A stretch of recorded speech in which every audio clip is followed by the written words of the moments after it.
This is Jeremiah Cobra, and you're listening to the Matt Balaker Podcast.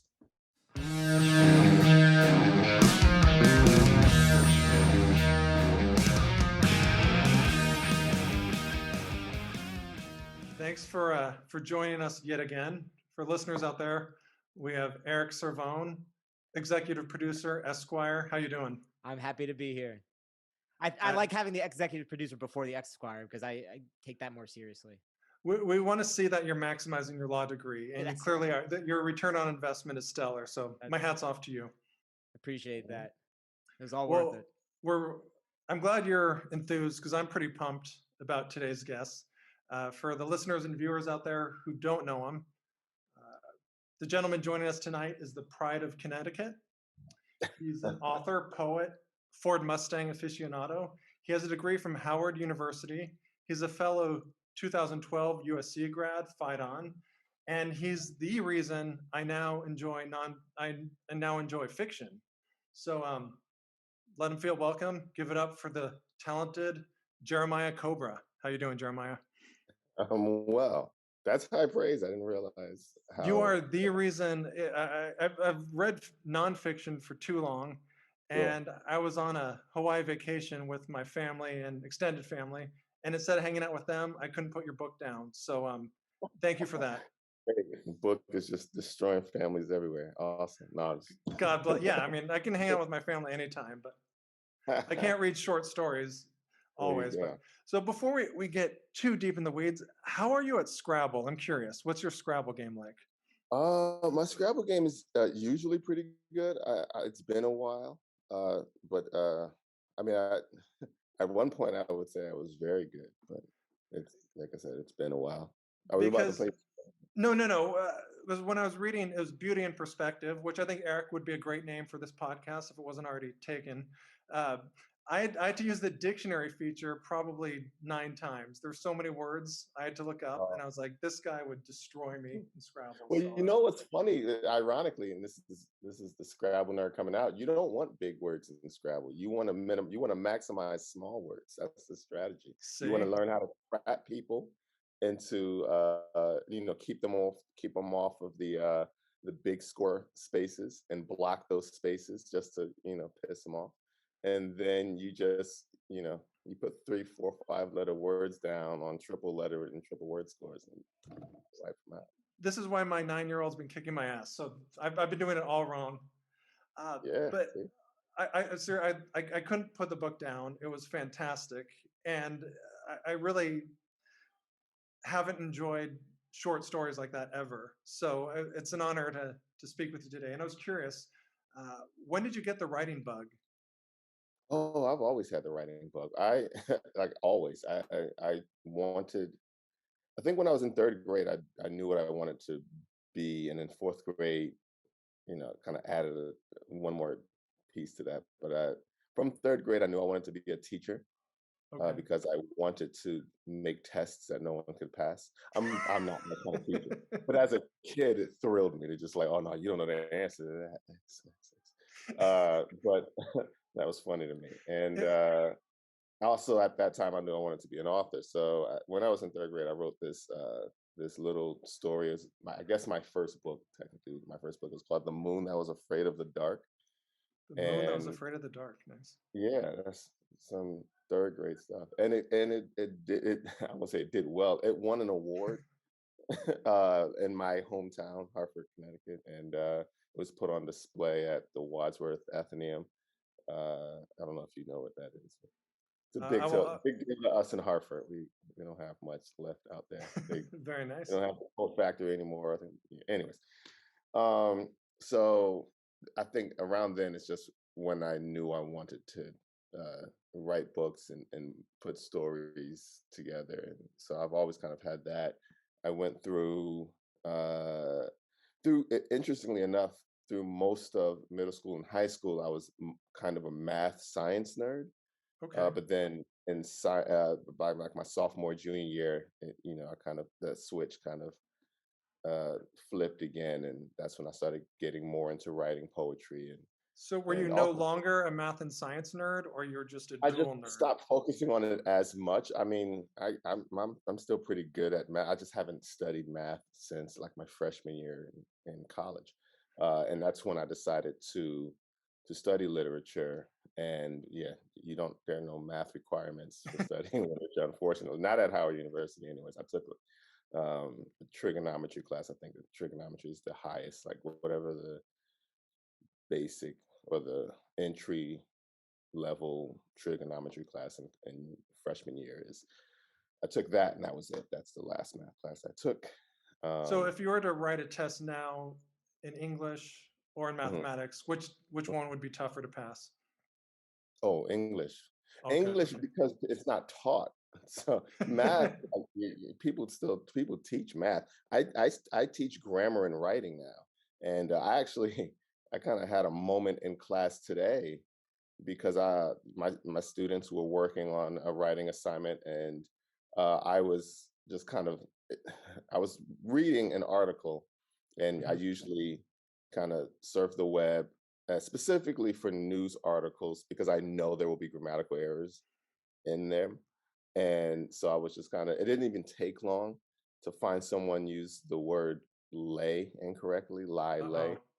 Uh-oh. It usually happens in sports articles, but yeah.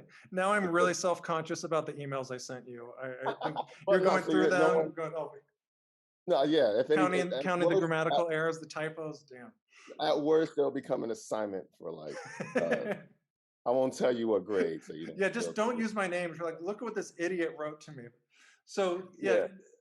dive into that a bit. So what was the assignment today?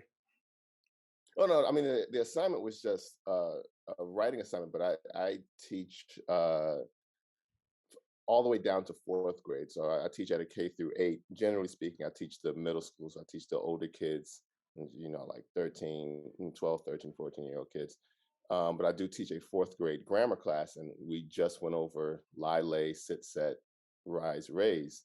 Oh And so wow. I know that my fourth graders know the difference between that, and every grade above that knows the difference. I mean, it's one thing for fourth graders to know it because we're learning it right now. I think I was Mhm. in my fifth grade class when I saw a sentence. It was about a guy that got into a bicycle. He was in a bicycle accident, and the sentence stated that um, he was still conscious as he laid on the ground. And it's like laid what? I won't get into all the Hey, nerdy part. But the point is, I jumped up and just wrote the sentence on the board. And I didn't even have to say anything to my students. They looked at it and said, you used the wrong verb there. I said, no, I didn't. That guy did. And nice. he irritated me that because he gets paid to do that. And then also, I'm sure an editor Uh-huh. also looked at that article. That means the editor doesn't know either. And then several of my fifth grade students shout out, they should pay us to do it. I'm like, you They do a better should. job.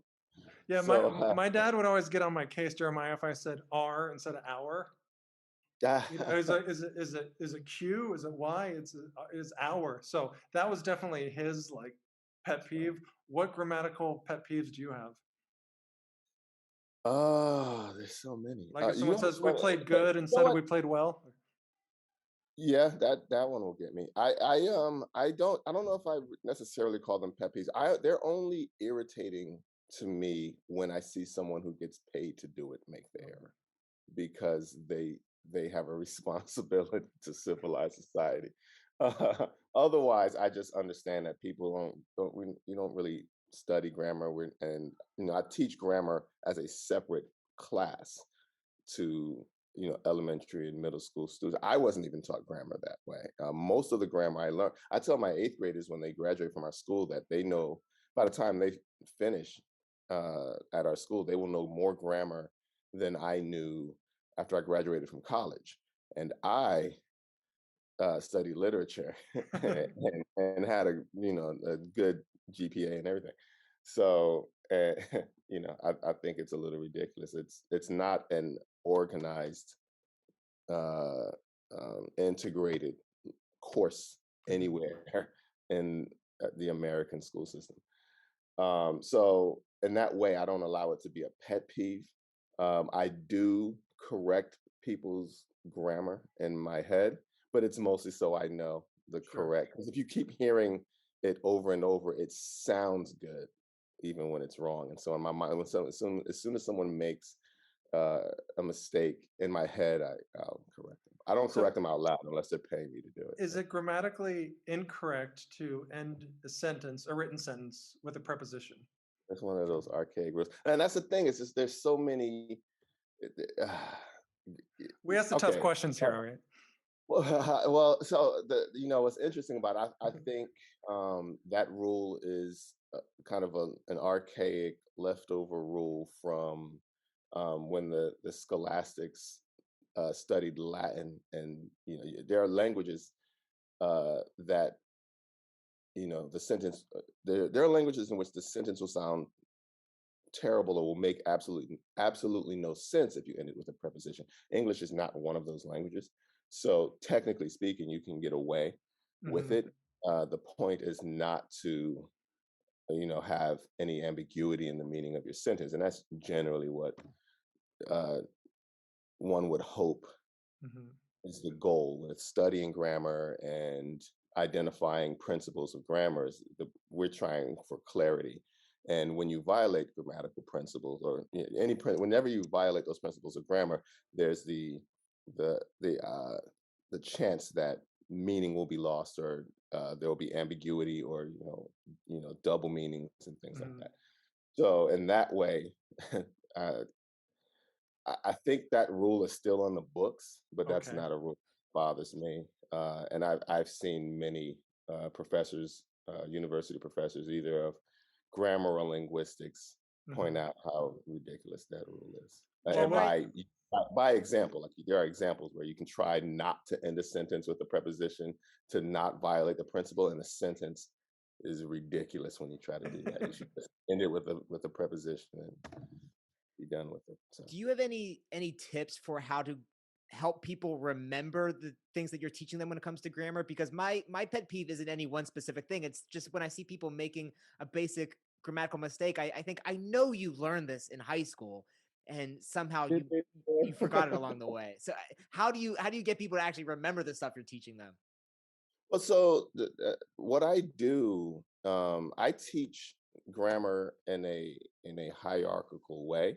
One of the reasons that I teach at Van Dam Academy, I don't know if you've heard of Yeah, that school. we did I our teach at a research. yeah, I teach at a school called Van Dam Academy, and one of the reasons that I teach there is the owner and the founder, Lisa Van Dam, wrote an essay. Before I even taught there, I read an essay by her, um, in which she talks about the importance of hierarchy in various subjects. And when it comes to a subject, specifically mathematics, we never violate that hierarchy, because it would, you literally couldn't teach, Right. the subject. So we never violate the principle of hierarchy in math, but we do it in so many other subjects. And for me, especially insofar as I'm concerned with teaching grammar, that essay really struck a chord, and I began to wonder. This is when I was teaching in Japan. What would be the hierarchy of acquiring a language? Firstly, because that's what I was mostly concerned with in Japan, but then also the subject of grammar. And there is a hierarchy. I'm not going to get into that. I feel like that's probably a course I should teach or something. But there is a hierarchy. There are principles of grammar that are basic, and there are principles that are dependent upon other principles. So the way that I teach it at our school is to teach it hierarchically. I wouldn't teach, for example, I would never teach a preposition without teaching an adjective. A prepositional phrase is just a slightly more complex adjective or adverb. All prepositional phrases are either adjective phrases or adverb phrases. And similarly, I would never try to teach subordinating conjunction. So I would never try to teach an adverb clause or subordinating clause without my students having a firm grasp of adverb phrases or prepositional phrases, and then therefore adverbs and adjectives.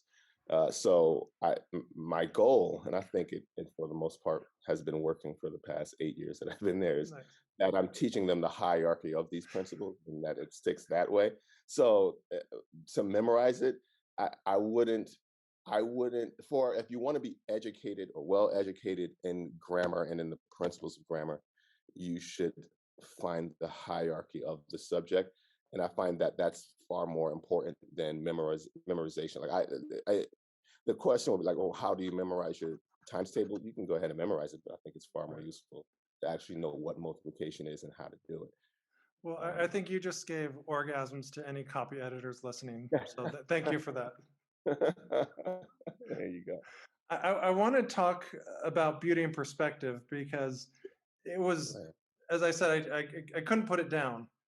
Okay. And I have it on Kindle. It doesn't look as sexy. Oh, much better. Much. Mm. And if you have not read it, people out there, buy it. Buy 3 copies. Send it to your friends. Have a backup in case you lose the first couple.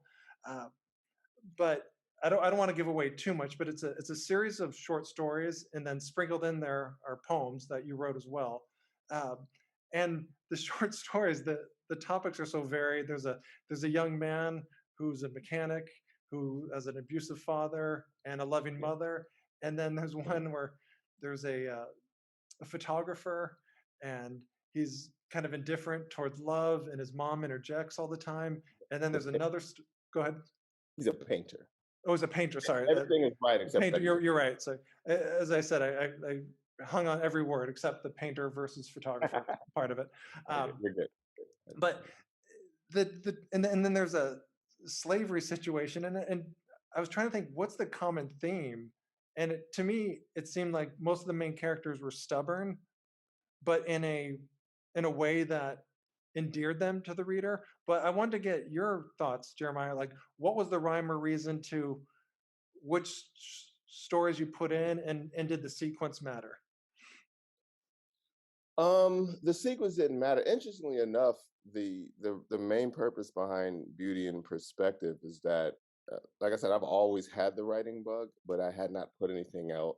Had not put anything out yet, and I just started looking through my collection, saying, "Why don't I just make a compilation of these things?" The theme behind the entire well, the theme that's supposed to integrate all of the stories in poetry is really just this idea of overcoming uh, tremendous circumstances and Hmm. just the idea of not letting your not letting go of your ideals in the face of adversity. So I think with all of the characters and some of the poems, it's these characters that are facing pretty difficult situations, and from my experience and my observations, I grew up in a poor neighborhood. I grew up as a foster child, actually, Hmm. and I mean, I've met and known many foster children as well, and I think the ability to hold on to the idea of like the notion of goodness and the idea that you can that you can make it and achieve things that you want to achieve is something that can be very easily lost, especially when you're very young, if Hmm. all you're seeing is awfulness. And so the idea with a lot of the works was to kind of have these characters overcoming circumstances and it, I guess to kind of put it figuratively, to not let that light go out or let that fire in them go out. So the story before he used his father's gun is a story about a young man trying to get out of a situation where his father is abusive, and it's one of those, again, it's kind of one of those situations where that whatever you're it's I'll say this, it's interesting to me how much it's not even interesting, I guess in many ways it's kind of just an axiomatic truth of some sort, that parents have so much power over how their children will perceive the world. Hmm. And you know,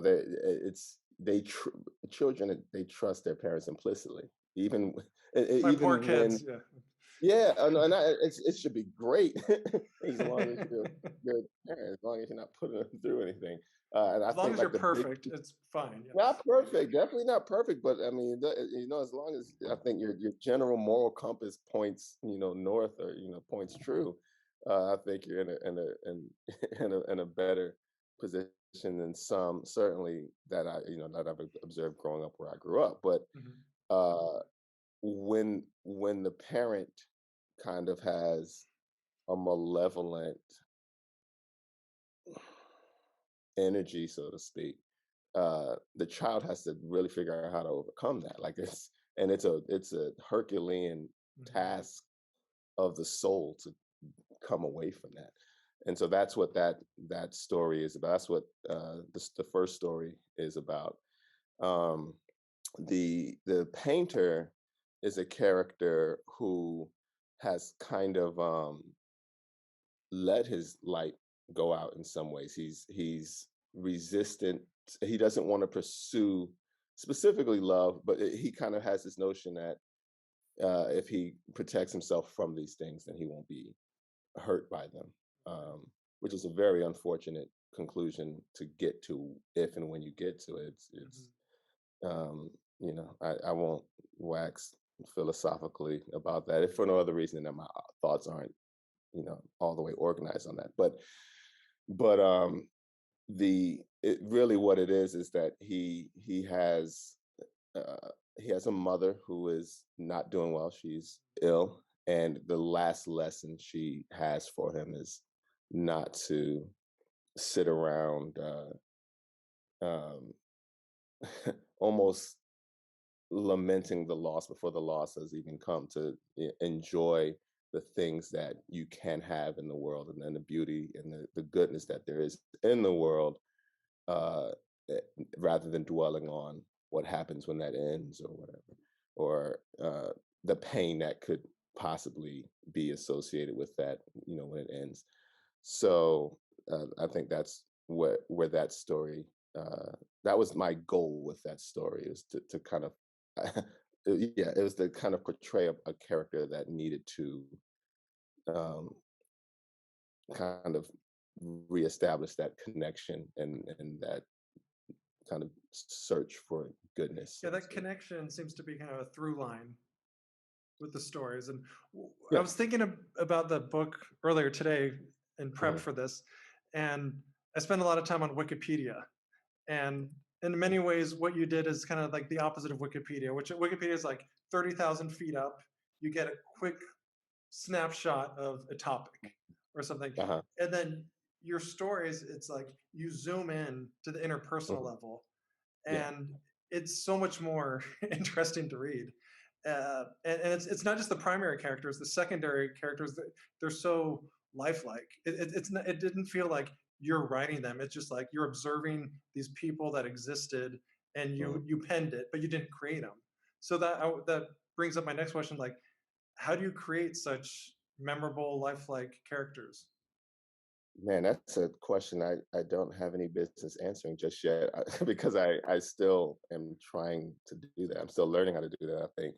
Um, if I think if we're to shift to the latest book, And Then He Shot His Cousin, um, Buy that it's as well, please, and I'll read it. But buy that book. oh wait, So that's just a quick plug. Sorry, and then he shot his cousin. I just want to make sure oh people yeah, yeah, purchase no, that no. book. Yeah, no, I have mine. It's just crazy. There's an interesting story behind it. I like the story behind how this book came together, but we can talk about that later or another time. Don't Um, tease us. Come on, you can well, jump into that if you want. well, I want to answer your question first. I think with this book, I started to figure out a few more things in terms of how to make the characters um, genuine and realistic, and um, I think for me, insofar as I'm really kind of new, certainly new to publishing, right?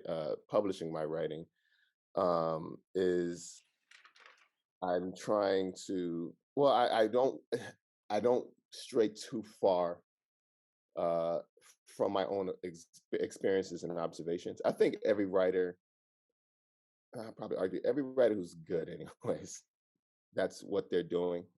I've read some things, especially from like aspiring authors, where you read the character and you just wonder who's that person? Like, did you know that? You know someone like that? Is that it? I think I find that when the characters don't ring true, there's kind of a disconnect for the author in terms of that they maybe they aspired to write a character like that, but they didn't necessarily know who to draw from. So in that way, I can certainly say that I've drawn from all the people, like all the people I've encountered and or known in some way, for the characters that I write, and I just hope that I have a genuine take on what makes them, what motivates them, what makes them do what it is that they do. And hopefully as I get older and continue to write and get better at it, those characters will come across even better. And one day I think I'll be able to answer that question. Well, please come back and answer it when with a sense of a true authority. Right now, this is exactly how I do it, young aspiring writers out there. We're wrapping up, but I'd love your advice on marketing your work. I see some of your posts and this and that, but what has worked for you in terms of getting the word out about your books? The social media is a fantastic tool in that regard, and I've only really just started scratching the surface on what I can do to reach out and to get my work out there. I think so far Instagram has really been a big one for me. So it's not just for butt pics. There's more to it than that. Right? Say that again. It's not just for butt pics. Butt pics. There's a Kendrick Lamar line. I don't know who listens to your podcast, so I don't know how raw I can be. And also, no one yet because we haven't gone live, but go the raw, world, go raw. Yeah, go raw. Yeah, we're gonna have a lot of cannabis execs on, so we're already sent. You can say what you want. No, oh man, I'll probably DM you that. Fair enough. Yeah, but there's a Kendrick Lamar line about that, about Instagram being the best way to sell, whatever. I'll fill in the blanks. Yeah. Yeah. So yeah, no, it's not just for butt. So Instagram's been good. Instagram has been great because there are so many. I guess the term is influencers, and there are influencers on various in various industries, and so there are bookstagrammers and people that just review books, and so that was probably that's been the best tool because I've reached out to people who have their book review sites. I think those are some of the most beautiful Instagram profiles I've seen of people who review and write books. They have a great way of just framing the book in the shot and just making it look, I don't know if they're where they get all of their equipment. Maybe they're just using their iPhones, but there are some beautiful bookstagram profiles out there, and they carry influence.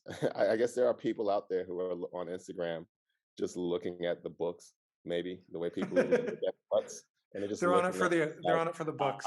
Seriously, and they just fantasize about reading the book the whole time, and then they read it eventually. It's like that's an interest. Like it's like they're like indulging like the idea of reading a book before they actually read. It's like foreplay before reading. Maybe that's what it is. Foreplay for I like that. It's something, but it's worked for me. So I've run into some fantastic book reviewers and bookstagrammers on Instagram, and once I kind of reached out and they read the book and enjoyed it, it kind of made its rounds. Then people I did not reach out to either reached out to me or just read it anyways, and then suddenly I had people I did not know reading the book. So that was fantastic. They're asking you to be on their podcast. It opens up so many doors. I've done more podcasts than I thought I was going to do, honestly. So that's that.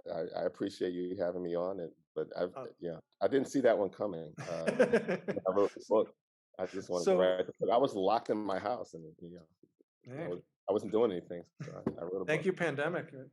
So, what's next, Jeremiah? What projects are on the horizon or in the more distant future?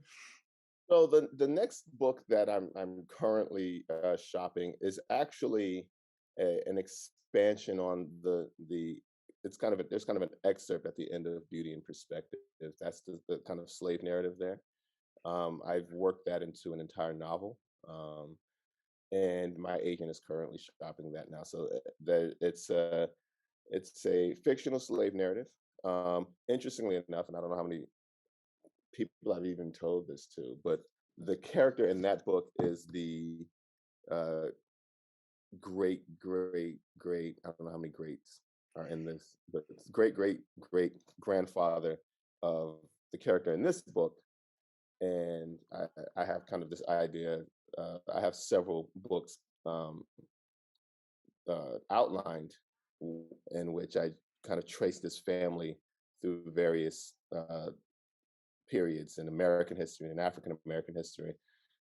So the next book on deck is a fictional slave narrative. It's about a character that escaped slavery and is attempting to become an artist.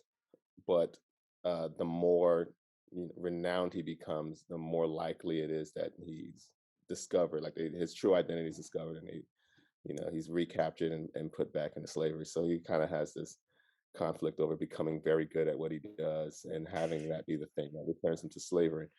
And I guess the other monkey wrench in that is that his master is also his father. So, Oh, complicates things. uh, well, so the conflict there is that the master kind of wants him back because it's his son, and also kind of wants him back because it's his property. So that's I play around with those two conflicts in that book, and that one's done, and we're shopping it. Oh, I have congrats. an agent now. I'm Yeah, excited about fancy. that. Big time. Hopefully, I'll be talking about that soon. And then I just have some poetry. I have a collection of poetry and short stories. I'm not sure if I'm going to combine them yet, but I'm working through that right now. So, where can people learn more about you and your work? So you can learn about me at jeremiahcobra.com. I do not know why it took me so long to name my website jeremiahcobra.com. I had so many stupid names, and they were all hard to spell. Like I would always tell you, "Oh, this is my website," and then I'd have to spell it for you. Like, why would I? My name is Jeremiah Cobra. I can use that now. It was just annoying as a kid, but now it's a great name, and I just tell you that. So jeremiahcobra.com. You can find me on Instagram at jeremiah.cobra at jeremiah.cobra. And yeah, both books are available wherever you buy books. So Amazon, Barnes and Noble. Uh, I really want to. I don't know how I would necessarily promote this for independent bookstores, but the independent bookstores in my area, so here in Southern California, were amazing during the pandemic in terms of getting my book out there and really listening to me and helping me figure out, just how to market myself. I would just walk into independent bookstores and strike up conversations with the owner, or just whoever was available, and I just got so much insight. So anytime I guess just give credit to independent bookstores. I would. There are a few. There's one. Well, if you can go on indiebound.com and find your favorite independent bookstore and just find my book, uh, I think that would be awesome uh, for that industry. And yeah, We'll do that. Well, Jeremiah Cobra, thank you so much for joining us. We really appreciate it. absolutely. Thank you so much for having me.